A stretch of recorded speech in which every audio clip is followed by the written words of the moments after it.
Good morning, students. Class 7, Social Science, History chapter number 8, Popular Beliefs and Religious Debates. Here is the second video of this chapter. Let's start the topic. As we have studied in the previous video, that Alvars and Nayanars are the two divisions of the Bhakti movements or the two categories of the Bhakti movements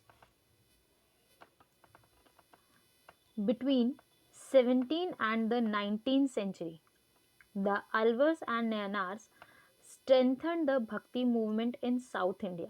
यह चीज़ हम बेटा पिछले video में देख चुके हैं कि जो भक्ति मूवमेंट है इट स्टार्टेड और originated from the southern India and it wide spread from the rest of the parts of the Indian reason या इंडियन सब कॉन्टिनेंट. तो 17 और 19 सेंचुरी का जो मिड टाइम पीरियड हमारे पास आता है उस टाइम पीरियड में अल्वर्स और नैनार्स अपने आप को सदर्न इंडिया के अंदर स्ट्रेंथन करना, स्ट्रॉन्ग करना शुरू करते हैं. The Alvars and Nayanars preached in Tamil and Telugu, क्योंकि बेटा सदर्न इंडिया में यही लैंग्वेजेस ज़्यादा बोली जाती हैं, इसीलिए अल्वर्स और नैनार्स ने अपने आइडियाज़ को वाइड स्प्रेड करने के लिए, उन्हें और ज़्यादा प्रचार करने के लिए या फिर किसी एक को या कोई एक दूसरे व्यक्ति को कोई चीज़ कहे उसके बारे में बताने के लिए which were the local languages and therefore easily understood by the common people. कहने का मतलब क्या है, अल्वर्स और नैनार्स ने तमिल और तेलुगु भाषा का प्रयोग किया या तेलुगु भाषा का इस्तेमाल किया अपने आइडियाज़ को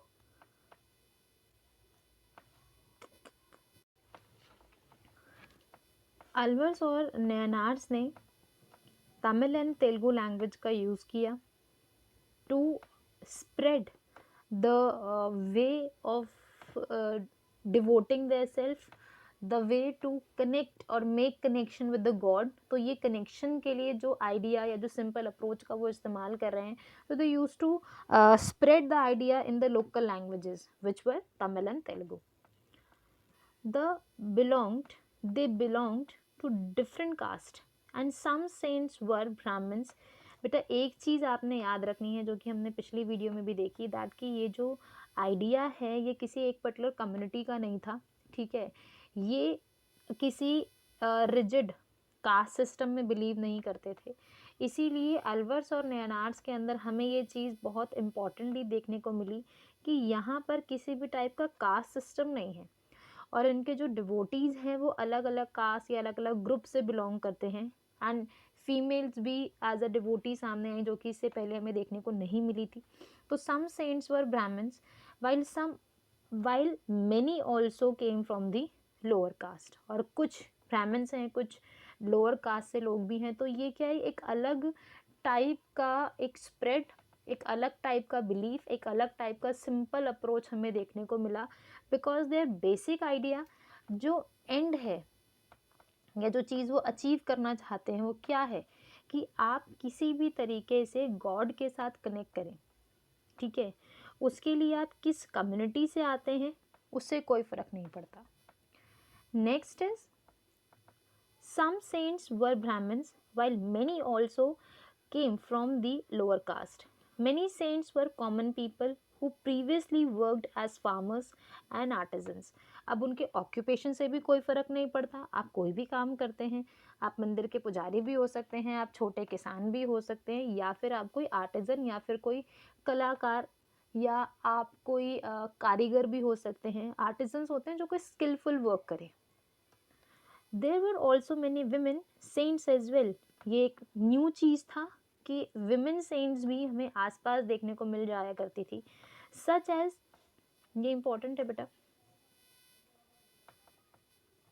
जब हम अल्वर्स और नैनार्स की बात करते हैं तो हमारे पास दो सेंट्स के नाम आते हैं. जैसे अल्वर्स में अंदर एक विमेन सेंट है. ठीक है, and she was the only female Alvar saint. हम आगे पढ़ेंगे कि अलवर्स में टोटल 12 डिवोटीज आप कह सकते हो, ठीक है। तो उन 12 में से सिर्फ एक लेडी थी जिनका नाम है अंदल, ठीक है। जब हम लोग बात करते हैं नेक्स्ट नैनार की, तो नैनार में भी हमें लेडी या फीमेल सेंट्स हमें देखने को मिल जाती हैं। नाम प्लीज ध्यान रखेंगे, करिक काल अम माइयर, करिकाल अम मम माइयर। ये बेटा सदर्न इंडिया की लेडीज़ हैं, तो इस वजह से नाम उनके थोड़े से इस तरीके से हैं। तो नैनार में भी बेटा 63 डिवोटीज रहे। वैसे वहाँ पर 3 फीमेल डिवोटीज देखी गई, उनमें से एक जो ज़्यादा पॉपुलर हुई वो ये हैं। नेक्स्ट है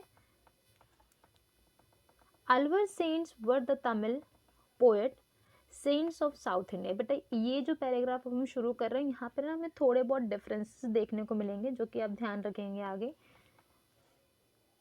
मैं इसे कुछ इस तरीके से दिखाती हूँ आपको, प्लीज़ अंडरलाइन करते चलेंगे मेरे साथ साथ, या फिर जो मैं अंडरलाइन कर रही हूँ प्लीज़ उसके कलर पे थोड़ा सा ध्यान देंगे। अगर मैं अलवर सेंट्स की बात करती हूँ तो देवर तमिल पोएट्स, सदर्न इंडिया के ही हैं। जब मैं बात करती हूँ आपके नैनार्स की, तो जो नैनार्स हैं वो क्या है, जैसे कि अलवर आपके 12 सेंट्स का ग्रुप है। मैं यहाँ पे लिख देती हूँ, ऐसा करती हूँ।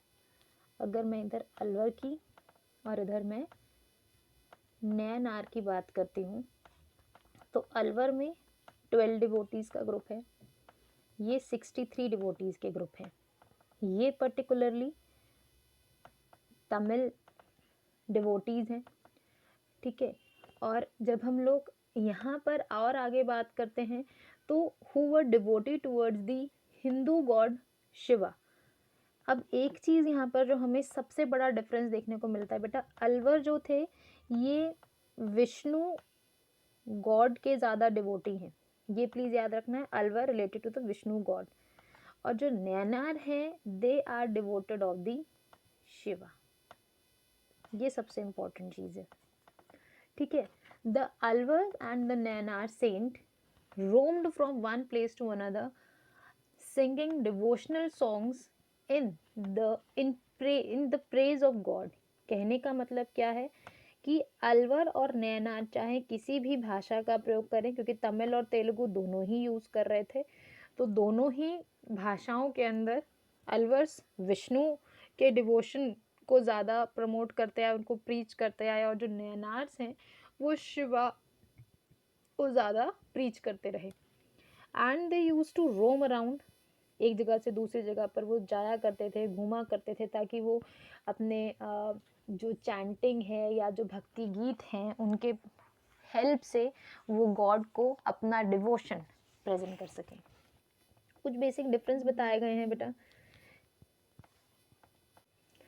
जब हम लोग अलवर्स की बात करते हैं, डिफरेंस वैसे मैंने आपको बताए हैं, पर हम कुछ डिफरेंस याद रखेंगे यहाँ पर। जैसे कि Alvars they are devotee of Vishnu, Nayanars were devotees of the Shiva. They group of 12 people, they are group of 63, and ये डाइवर्जन ग्रुप से बिलोंग करते हैं। सेम विद यहाँ पर भी डिफरेंट ग्रुप्स या डिफरेंट कास्ट हमें देखने को मिलती हैं। ये बेटा प्रोमिनेंट अलवर्स और नैनार्स के जो भक्त हैं या जो सेंट हैं उनके नाम हैं, आप एज एग्जाम्पल इन्हें लर्न कर सकते हैं। इनके लिए बेसिकली अलवर सेंट्स और नैनार सेंट्स वर्ड यूज़ किया जाता है, ठीक है। सिर्फ नेम से आप लर्न कर सकते हैं। Next is bhakti saints were also divided on the basis of the sugunas and the nirgunas. ये सरगुण और निर्गुण भक्ति सेंट के ही 2 डिवीजन है, प्रीवियस वीडियो में मैं आपको पहले ही बता चुके हैं। The followers of the sargun believed that God had a form, यानी कि वो ये मतलब बेसिकली अगर हम डिफरेंस की बात करते हैं ना, तो सरगुण ये मानते हैं कि भगवान का एक आकार होता है और उस आकार को पूजा जा सकता है, वो पूजनीय है। निर्गुण ये मानते हैं कि भगवान निराकारी हैं, ठीक है, वो किसी फॉर्म में एग्जिस्ट नहीं करते, तो वो निराकारी ईश्वर की पूजा करते हैं। वो कहते हैं कि भगवान को आप कोई आकार नहीं दे सकते। सेम ये निर्गुण का विचार रहा। और सरगुण ये मानते हैं कि भगवान को आकार दिया जा सकता है जिसको उसके बाद उनकी वो पूजनीय हो जाते हैं। तो ये सरगुण और निर्गुण के डिविजन्स रहे, it's a very common thing. Next हम लोग बात करेंगे वीडियो में भक्ति सेंट्स के बारे में। हम कुछ एग्जाम्पल्स देखेंगे जो कि हमें ये बताएंगे कि yes we can categorise them as a bhakti cents.